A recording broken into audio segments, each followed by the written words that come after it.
Parkinson's is a neurological disease that affects the brain, and what happens is in the brain you don't make dopamine anymore. The part that makes dopamine is completely gone in me, and in order to move you need dopamine. And I didn't sing with the choir for the last 2-3 years because the Parkinson's became so advanced.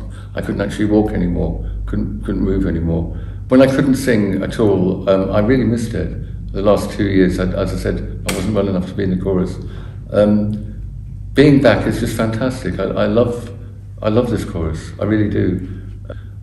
I've had this operation, which is called DBS operation, deep brain stimulation, and that has been a lifesaver for me. It's allowed me to get out of the house again and to walk again. First thing that went was my handwriting. I couldn't write anymore because all the movement didn't work, and I shuffled a lot. People noticed I started shuffling. Straight away when I walked in to go and see the doctor, he said, "You've got Parkinson's." And I said, "How do you know that?" He said, "Well, because your face doesn't hardly move, and your eyes are very, very starey. You don't blink very much." And so I suppose it was relief, actually, more than anything, to know that what was happening.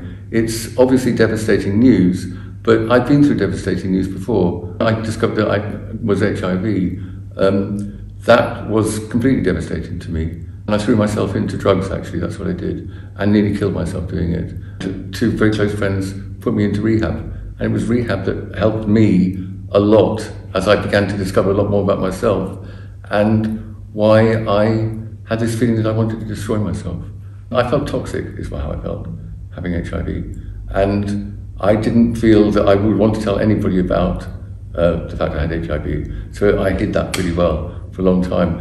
And when I discovered I got Parkinson's, I thought, I can't deal with this in the same way this same self-loathing way that I did with HIV. I've got to try and tackle it a different way, much healthier way. Now I'm no longer an addict, I can hopefully deal with this in a way that is useful for other people. The thing about Parkinson's is it completely robs you of yourself. It robs you of the ability to communicate. It robs you of the ability to be yourself very often. It takes your voice away eventually.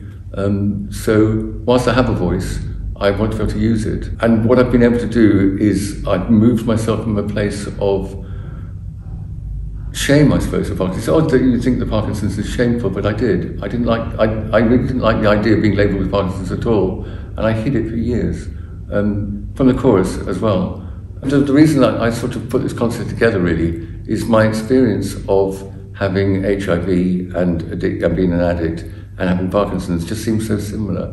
You've got to find people to support you, that you trust.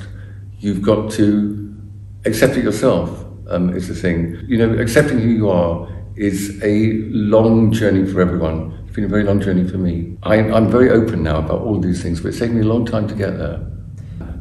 I've become a spokesman for Parkinson's, which I sort of didn't expect to be. A little bit of a poster boy for Parkinson's. I've done radio interviews and TV and print, and I enjoy it. I enjoy it. What I've been able to do is turn this horrible, cruel disease round into something a little bit more positive. It's about me, but it's not about me. It's about everyone. It's about having the courage to be able to come out and say who you are and find support from other people.